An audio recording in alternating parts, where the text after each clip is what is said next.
You're with middleweight sensation Jason Quigley. Jason, how are you doing today, man? Yeah, doing great. You know, chilling out after the fight, enjoying this LA life. Can't beat it. LA life, it's nice, right? Oh, for sure, definitely. Now in your sorry, go ahead. You definitely get used to this. I've been here all my life, so I love it myself. Now, in your last fight, you fought May 7th at the T-Mobile Stadium. You won a 10-round decision over James De La Rosa. Talk to us about that fight, because it was a step up in class, and you showed tremendous skills, tremendous talent. It's obviously there, but you did well in that fight. Yeah, without a doubt. You know, it was definitely a big step up for me. You know, a lot of people were saying, "Oh, you've only 10 fights, and you know, this guy's 26 fights, pro 10 years. Maybe it's a bit too soon and everything like that." But that was people outside the team. Do you know what I mean? Everyone inside the team, we knew we were ready for this fight. We knew we were capable of winning in style. You know, your first 9 fights, you were knocking out everybody. Was it good for your career to go 10 rounds with De La Rosa? Yeah, definitely. You know, of course, I'm a fighter. If I could have knocked him out, I would have knocked him out. But it's a blessing, and you know, it's valuable experience. No money can buy that experience. Going the 10 rounds, it was unbelievable. You know, for my future career, and I'm delighted I did go the 10 rounds, because you know, I want to be the best. I want to fight for that world title. I want to get all them belts. And for me to do that, you know, I need to go them 10 rounds. I need to get that valuable experience. And, you know, not going 10 rounds with anybody. You know, he was a seasoned, great fighter, you know what I mean? Well up there with the top class fighters. And, you know, it was great experience for me. What I noticed in that fight, you showed a lot of patience. You were picking your spots. You were going to the body. Was that all part of the game plan?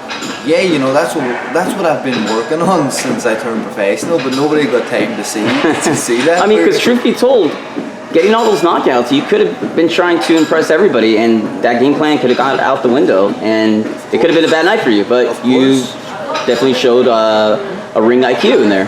Yeah, you know, and that's what to be with all my team, you know what I mean? You know, my coaches, Manny and Edgar, you know, that's what we've worked on in the gym. We've been working on being patient, putting our shots together, and getting ready for the 10 rounds. And that's exactly what I worked on, you know, and you know, I just had to take it 1 round at a time, nice and relaxed, and that's exactly what I did.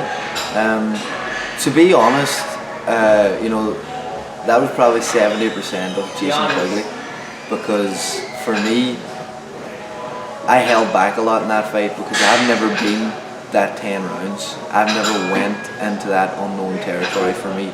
You know, so there were stages I could have put the pressure on. I rocked him, I hurt him, but I kept my distance and I kept boxing, because I wasn't sure how I would be in the 7th, 8th, 9th, 10th round. So I had to just be very patient and stick to my boxing. But now that I know that I've been the 10 rounds, you know, I can start putting a wee bit more pressure on in my fights, start sitting down a wee bit more and putting more combinations together, like I was catching De La Rosa and moving away again and just sticking to my boxing and outboxing him, which was perfect. Work, came out clean, no cuts, no nothing.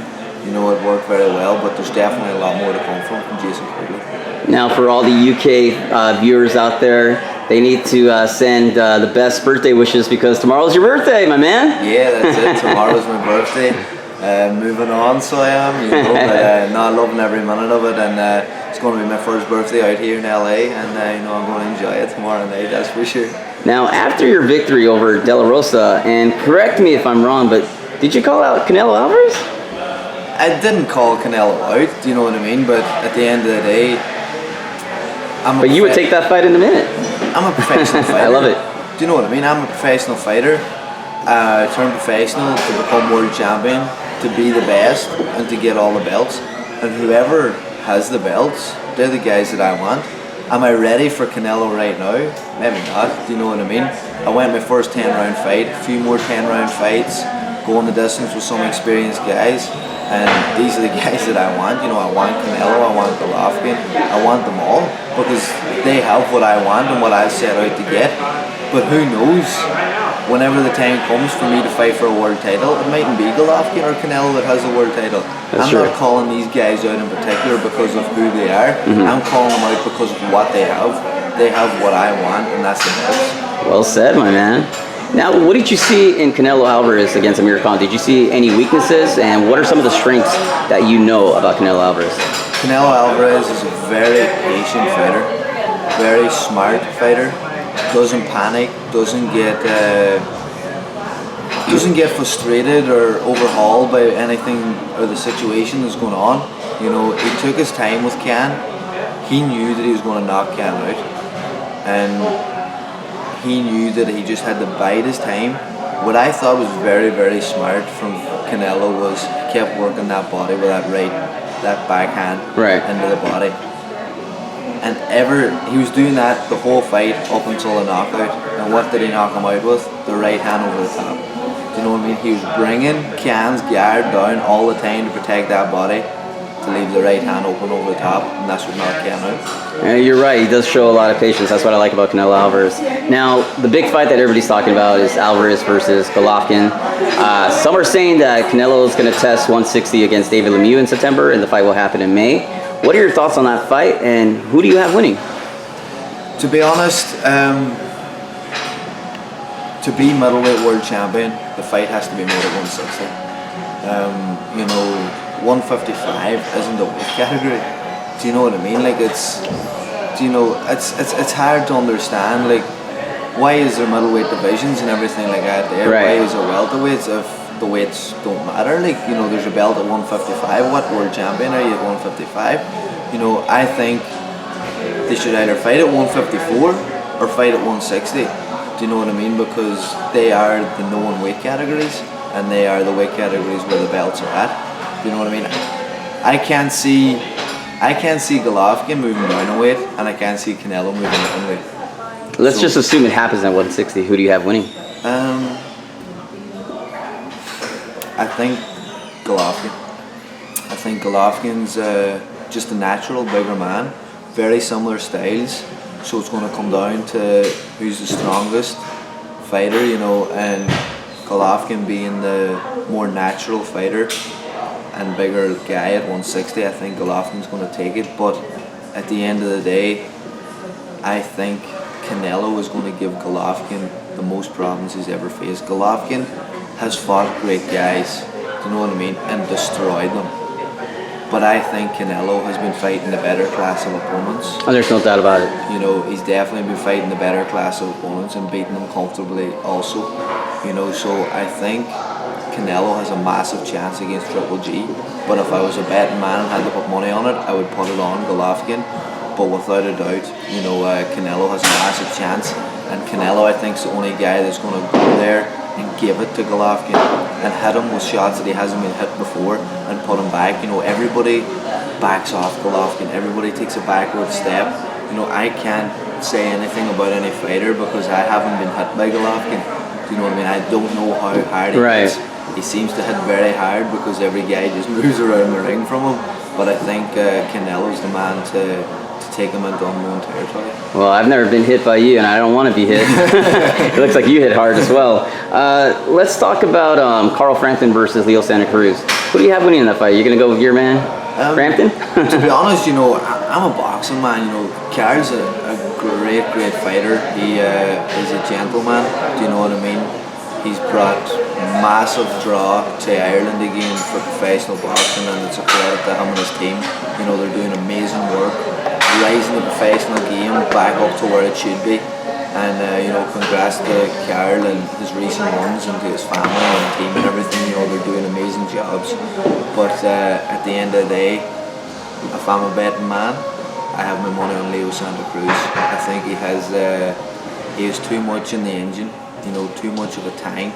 He's going to be too much for Carl. He's going to throw too many shots and overhaul Carl with too many punches. I don't think Carl is going to be able to deal with it. Yet again, he could prove me wrong, and I hope he does, because it's going to be great for Ireland if he does. But being honest, you know, I think Leo's going to have too much fun. I have to agree with you there. I mean, I agree with you on Canelo versus Triple G. I think Canelo has a very good chance. But as you said before, if you're a betting man, I'm not, but I have to go with Golovkin. I agree with you with Leo Santa Cruz. Now, how soon can we expect you back in the ring? very soon again. You know, I'm a fighter, I'm young, I'm active, you know, and this is what I do, and this is what I love to do. You know, I hope to get back into the ring very shortly again in the next 2 or 3 months.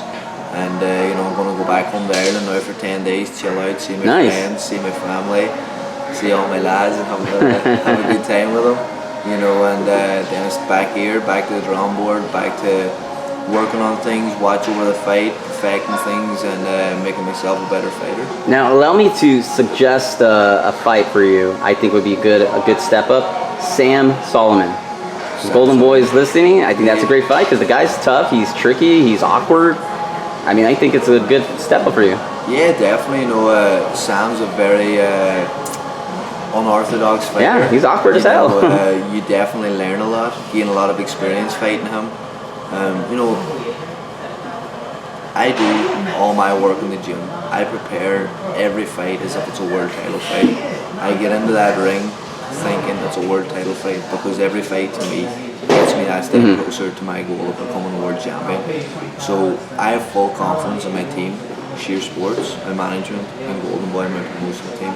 You know, I know they're going to pick the right fights for me. They're going to get the right guys for me and build me up the right way to get in that world title shot. And I know that I have full confidence in them, and whoever they put in front of me, I'll take them on. Well, I'm looking forward to your future blossoming and doing some great things in the sport of boxing. Any final words to your Jason Quigley fans out there? Just massive thank you for all the support. It's been amazing, and I can just see on Twitter, Instagram, Facebook, Snapchat, it's getting bigger and bigger, and the support is just getting bigger and bigger and better. You know, and I just want to thank everybody for all the support. It's been amazing, and stay on this journey with me because we're going to the top. Thank you, Jason. Always a pleasure, my man. Thank you. Thank you.